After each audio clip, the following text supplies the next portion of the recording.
Hey guys, thanks for tuning in. Check it out. Today we're going to be reviewing the ITEHIL, I'm not sure exactly how to say it, but sorry if I'm saying that wrong, ITEHIL 500W portable power station and their 100W 18-volt solar panel. So we're going to go ahead and put this thing through its paces, unbox everything, show you how it all kind of looks out of the box and what you get in your box. Then we're going to take the solar panel outside, see how much sun we can get and how much it will actually charge the station within like an hour. And we'll also plug it into the wall, see how fast it charges versus the solar panel, etc. So anyway, stay tuned guys. We're going to do a full review on this power station. You might be seeing what I got in the back here. These are appliances. After we charge it up, I'm going to be connecting a whole bunch of appliances and just putting this thing through its paces with a blender. Now this is only a 500 watts, so I'm not going to be able to run some heavy duty like heat appliances, you know, for charging little things like iPads and drones and cameras and your smart devices. I think this will be good. But anyway, we have yet to find out. Stay tuned and let's get started with the review.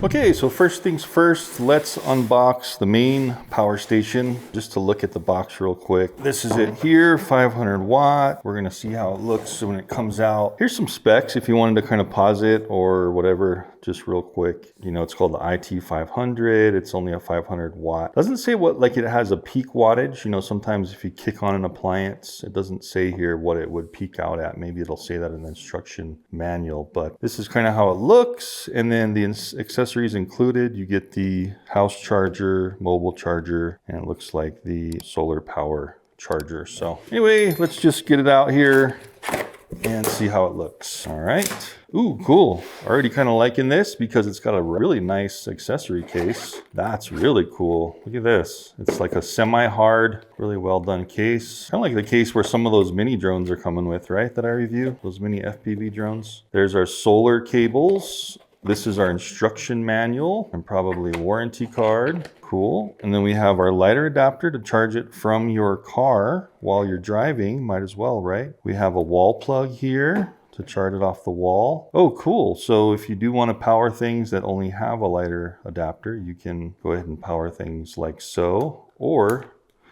plug these both in and have connector power, like universal little situations you might need that in. Power brick, kind of a unique little finish here with the little power icon light. And there's how we're going to charge it from that port there. So great little accessory package here. I'm going to put everything back in here and then we'll open up the main box and see how we can kind of use all these accessories. Very well packaged. Always a good sign if things are well packaged, you know that they're paying attention to detail so your stuff doesn't get damaged. And also it kind of shows that they're caring about their product. So it wasn't lifted up from the sides, but check that out. Cool little handle here. Pull it up right from the handle. That's everything in the box. I like the attention to detail, a little bit of padding under where it rests on the station. So you don't have any handles sticking up. If you don't want to, you can activate them if you want. Let's look at the front. Immediately kind of noticing most power stations are fully plastic surrounding. This is some kind of steel or metal alloy. I don't know if it's all the way around. Yeah, it seems like this is all metal all the way around. So that's kind of a bonus to have a durable metal type of deal. All right, cool. So we have a power. First thing I'm noticing, it's really hard to read the writing on everything. They should have made it maybe a little brighter, different color because it's contrasting not enough to the background. Anyway, brand there, we have XT60 in. Wow, cool. Used for power on, DC 5525 in. Then we have our DC output. So, you know, you can use that to output that lighter adapter they gave you. Our AC power outlets. Now this is cool. Usually you don't see something that is so universal like this. This is a universal power outlet for foreign countries as well as the US. So I'm liking that. That's great. DC 12 output. We have a Type C USB output. Doesn't say what the wattage is on there, so that's unfortunate. USB QC and regular USB. So this is going to be the higher output USB, and these are the lower outputs, probably 3 amps, and then this is the higher amperage and wattage. DC on off, we have a light and AC on off. So they're choosing to have their cluster on offs for DC and AC up here. Let's just power this thing on real quick and see what happens. One press doesn't do anything. Let's press and hold. There we go. So neat little LCD screen. It's about half charged, 49%. Time to empty, it tells you at the current power draw, input power and output power totals right there. So it doesn't give you an input and output per section. Let's see, maybe it does. Turn the AC on off. Okay, there we go. So we have, that's the DC. Let's try the AC. There we go. You got to like press and hold it to turn it on. All right, well, there we go. So it gives you a little indication of when you have your AC, USB, and DC ports all on and off. Light. All right, I didn't even see that. This one does have a light. So I'm liking that. I've reviewed some other ones that do have some kind of light on them. Always very handy if you're in a camping situation. Might as well put a light on your power station, right? Just so, you know, if you don't have a flashlight nearby or another lantern, at least it's another light source. That's great. Let's see if it has different, yeah, so it has your basic one press light, low, second press, high, nice soft white light. Third press just blinks, almost like, oh, it's an SOS. Okay, awesome. So it's an SOS light if you're in distress. Anyway guys, that's how this power station looks. Inputs, these are our only inputs. So it's basically all on the front. All you have on the sides is a light. Back here, it just has all the specifications. Venting on both sides. Just a small little vent, that's kind of unusual, but they're probably using, since this is almost entirely metal, it looks like maybe these parts, these might be plastic, the front and back, but this is metal, the sides. So that's kind of cool. Cool. Well, let's break into the solar panel and then we'll put this out in the sun and charge it and see how long it takes to charge. The ITEHIL solar panel. Maybe comment in the description and tell me how to say that, because I have no idea how to say some of these names. There's all kinds of power stations out now with weird kind of names. Look at that bugger. Well, that's a very well done bag for a solar panel. Brand over there. They do have grommets, awesome. Some of them don't have grommets, but these guys are taking care of you with their grommets to string it up in different scenarios. A great information on the back of the pocket. So you can link two solar panels together if you want to get more wattage and charge your battery faster. Here's all your accessories. And you can actually, it looks like you can plug right into the solar panel as well. Very well done. This is how people should make solar panel cases, okay? Extremely well done. We have a little adapter set. Wow, carabiner clips. What a bonus. 4 carabiner clips, guys. And then here's our cable. Maybe the only negative I'm seeing is this is not a very long cable, but I think this is just for the adapters, so no big deal. Remember the solar panel cable came actually in the box here. So this is gonna be the long one, right? So let's just undo this real fast and I'll show you how long this thing is. Well, not that long. That's maybe 5 feet. Usually they give about 10 footers. So this ain't gonna be the longest, all right? Anyway, we have our little power brick on the solar panel and that's gonna be our output right here. And we can plug one USB into it, 2 USB into it, a higher power blue and then the lower power, and nothing else on all the other sides. So this really won't work for us with the ITEHIL solar panel. This is, I guess, is if you're connecting other solar panels that use these universal solar connectors here. So that's not working for us. We're just using this plug and still rather short. I mean, that's about 6 feet. So I like to see them use the 10-foot plugs, but at least you get all these adapters, you know, look at all these. You got USB-C all the way up to, gosh, I don't even know what all these are called, but it tells you this one here for portable power station. So it looks like the one for the portable power station, yeah. So you're gonna have to get this white one here and adapt it into here, and then you can plug right in on the input here. See how that's gonna work, guys? So that's how we're gonna charge our power station. Awesome, this one, check it out. It has these feet, expandable feet, and these are kind of bungeed. I like how that is. That's pretty cool. Opening this up, extremely grippy Velcro. And let's see what we got. Wow, 1, 2, 3, 4. They got that kind of diamond pattern, not really glass coat. So I like that, you know, that's gonna keep them from scratching. Loving these grommets so you can string it up how you want. I do like how it's like not a super bright color. A lot of them have like an annoying like bright orange or whatever color. This is a nice kind of gray, more information on how to maintain them. Maybe the writing could get a little irritating to you when you have them up, but I guess you could always paint over that or something. I don't know. Anyway, guys, let's take this out in the sun. It's a nice sunny day outside in the Southwest here today. And I'm gonna prop the solar panel up, plug it in. Let's see how much watts we get and the output and how much it'll charge in 1 hour.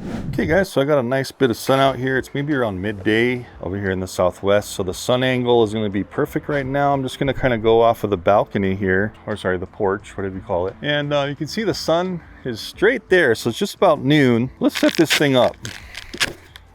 2 of them have feet. Would have been cool to see all of them have feet. And I just want to prop this so I can kind of put the charger in the shade here, or the battery in the shade. So I'm going to prop them up just like this. Now it seems to work fairly well with only 2 legs. And what we're trying to do, guys, is we're trying to get that perpendicular angle to the sun. We want it as perpendicular as possible. So it would even be better if they were a little farther back, kind of like that. Of course, you want to make sure these are as clean as possible. Interesting material on the front. It almost feels kind of rubberized. Hopefully they get a good output with that. So since the sun is such a high angle right now, I just really want to get it as perpendicular as possible. Now, I think that should be about good. Okay, we got our cord coming out. I'm going to pop the power station right in the shade here, maybe right on this little stool, so we can monitor it. And let's see how much charge we can get at midday with the sun. So first test, I want to see what happens when we plug straight in and see if this senses it and turns on and starts charging. Okay, so we want to make sure we're in the input, plug it in. Let's see if it senses it. It did sense it, great. I didn't have to turn it on. And what do we have, guys? Watts, input power, 8992. All right, this is a 100-watt panel, and guess what? We are getting optimal, 98 watts. So very satisfied right now. I think I have a premium, direction towards the sun, 96 watts. So let's keep track of that. 49% power on the power station right now. Okay, guys, look at that. It just jumped up to 103 watts, 104. Awesome. So you're going to get over the rated power of the solar panels possibly. I'm gonna let that kind of marinate for a second, set my timer here, and let's just go ahead and time this. All right, starting a stopwatch right now. It's 1 p.m., 1:09 p.m. 106 watts of charge power. That's great for a small little portable solar panel like that. Awesome. All right, well, all I can do now is let that charge. Check back in an hour at about 2:09, 2:10. And let's see how much it charged from 49%, okay? 1 hour later. Okay guys, so it's about an hour of charging on this guy. Let's go ahead and see what we're at. I actually did have to lay the solar panels down. The wind was just too crazy. And I laid them down and I was still getting some pretty good input. Not quite as much as it has where I had them up, so it was so perpendicular to the sun, but the wind was so gnarly earlier, it was just blowing the thing down. I did bust out like a carabiner and kind of tried to tie one of those corners to the tree, but it was still just too windy. It might be cool just to mention real quick, since they include the carabiners, maybe just some of that little twine. That would be awesome. Just throw it in the same bag. I mean, it's probably just a few cents for them to include, but that would be awesome. Anyway, here we go. So let's see what we're at. It's charging at 89 watts on the solar panel right now. Keep in mind, this is not touchscreen. So it's charging at 89 watts pretty consistently. And we're at 68%. What did we start at? 49%. So effectively just about 20% of a charge in 1 hour in direct sunlight. There we go. I just switched over to 69% charged. So 1 hour, 20%? You're looking at 5 hours for 100%, right? 5 hours of good sunlight, you can charge your entire power station. So anyway, let's bring it on inside. And since we're at 69% now, we'll go ahead and plug it into the wall and see how fast that charges. Remember, we were getting like between 88 and 100 and some watts when we first plugged it in, right? So let's take it in, see what we get on the wall charger, and then we'll run all those other appliances. I guess this is kind of worth mentioning, guys. Just trying to fold this thing up and kind of wipe off the dust and the stuff that's accumulated on it. And yeah, I'm not sure about this this kind of rubbery, sticky surface on this thing. It seems like you're gonna have to really wipe this thing down a lot. I mean, I know it makes it more durable and less susceptible to scratches, but it just seems like it might get a lot of dirt sticking to it and stuff. Anyway, just my 2 cents, you know. One thing I did notice, guys, is this unplugs really easy. So when I was moving the panels around one time, it actually unplugged and I had to check. I was getting like 0 input, so just keep that in mind. It's gonna unplug pretty easily. Okay, package everything up here, zipper up, and there we go. I do like that weather resistant zipper. Okay, let's go on inside. All right, so let's just get this thing plugged into the wall, let it charge for a while. Just want to see kind of what the maximum input on charging will be, you know what I mean? So I'm just gonna plug into a wall socket. And this is what you would do. You would charge it up fully before you took it out camping, right? So just straight out of the wall socket. So it's kind of funny, you have to like use one of those adapters, it seems, because you can't plug into the input with the regular adapter on there. So we're gonna have to take the thing off of the solar panel plug. Okay, remember we use that adapter for the solar panel. Let's see if that one works. Yep, looks like that's the one. So you have to unfortunately use that adapter even when you plug into the station. So that is a kind of not a huge con, but a bit of a con in my eyes. Looks like it's just gonna stay green on the power brick, but you are gonna get some action going on here on the screen. So we're at 87 watts. Interesting. It's almost like the solar panel could charge it a little higher than the wall plug adapter. So keep that in mind. So I'll go ahead and let that charge for a little while. I just wanted to see what the maximum wattage it could pull in from the wall in 120 or 110 voltage. Time to charge, I like that up there, 88 minutes to a full charge. I like how it's kind of calculating, you know, the input power and how long it's going to finish up so you can time accordingly. Okay guys, let's see, we got the ITEHIL. Sorry, I just have so much trouble with that name. Out on the table here, let's go ahead and turn it on. I didn't have it charging for very long on the wall output. I just wanted to make sure I knew what the input wattage was, and then you could see it's pretty good at calculating how many minutes it has left to charge. So I just pulled it off when it was 73%. Not much more than we originally charged it. But as you can see, I've got a kind of a plethora of items here I want to try to test out here. And we're going to go to the big drawing items first, the big power draws. You can see that screen does turn off pretty quickly. So let's see if we tap it back on. Nope. Yep. Anyway, I'm going to plug in, the blender first. Now I've got the wattages here. The blender is drawing a maximum of 450. And this water heater, this water boiler actually, is drawing 1100 watts. So I have no doubt it's gonna trip on this one, but it might run this blender. Let's just try it out. You can see it has these universal plugs, so that's definitely a bonus. Let's try to go ahead and run this. So I have just some water and ice. Maybe you're trying to blend a margarita. Let's just see if this can do it. I got ice and water in here just to test it out. It's on high. Let's run it on ice crush. 3, 2, 1. Nothing's happening because we have to turn on the AC rail, remember? So press and hold, turns on the AC rail. Okay, so it's already drawing, just to have that thing on and the inverter on in there, it's already drawing 5 watts. And then it tells you total time till empty, 48 hours at 5 watts. So here we go, 3, 2, 1.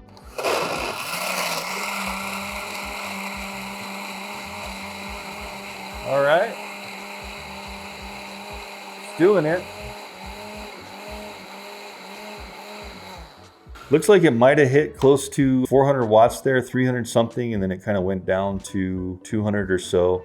But look at that, we have a nice slush. So you're gonna be able to blend some margaritas and really didn't lose even a power percentage for the blender. So blender is gonna work no problem. All right, let's unplug that. And let's just try this hot water heater. I mean, I know it's gonna probably trip it, but let's try it on the other plug here. So plugging in, we have the AC out on. Once I flick this switch, we should see something going on here. Ready? 3, 2, 1.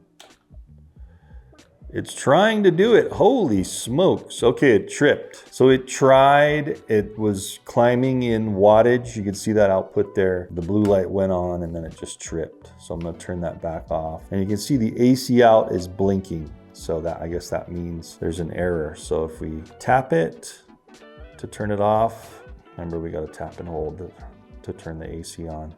So that's how you just kind of reset it. Okay, not going to do anything apparently over its rated power, which is just about 500. I don't have anything in between, but what we can do is we can plug a bunch of these other peripherals in and we can run the blender at the same time and see if maybe we can hit that 500 watts or so. So let's start plugging in some of these items to charge them. Let me turn on that DC rail too. So a couple of AC items here. I got 2 plug-ins, which is my fast charger for my cell phone. We'll run that over here, plug that bad boy in, see if we can get a charge on that. So yeah, that accepted it. That's charging. Going up to 13 watts. Okay, so that went up 5 watts draw with just the AC on. So we've got another 8 watts there. It's pulling. I got my drone here.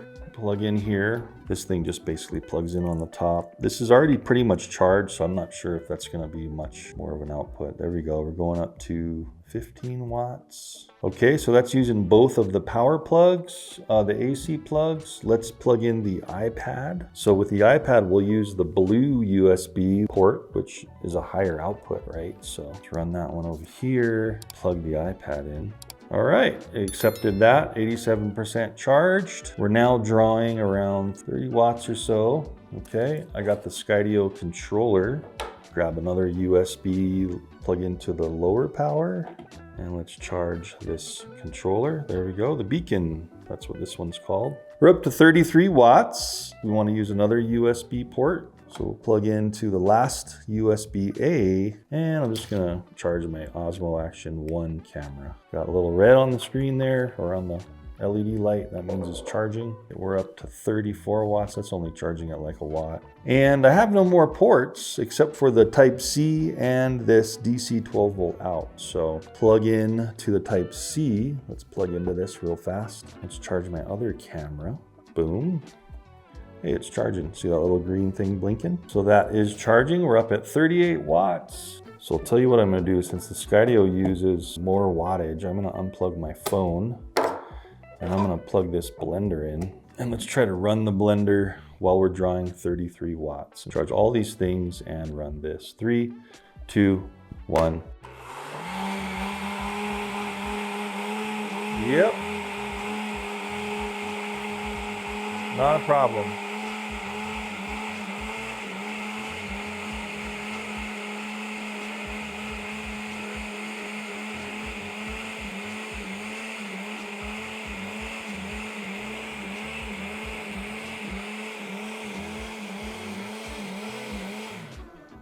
I heard that fan just kind of kicked on and off when the higher output was drawing. Pretty phenomenal that it's not dropping the percentage that fast when I run the blender. So I don't have anything to really, you know what? Actually, I might have something that'll bring it more up to about 500 watts. Let me get that toaster and just run one of the toaster sides. This thing might actually do it. Now this is a 1400 watt toaster, so I don't know, but let's just try it out. I'll tell you what I'm gonna do. Since we know all these things work, I'm gonna unplug them all so we're not drawing any more power. We're just using 5 watts on the AC rail to keep the AC rail live. And let's plug in here with the toaster. And let's just see if we can maybe do one-sided toast. This is the dual 4-piece toaster. So 3, 2, 1.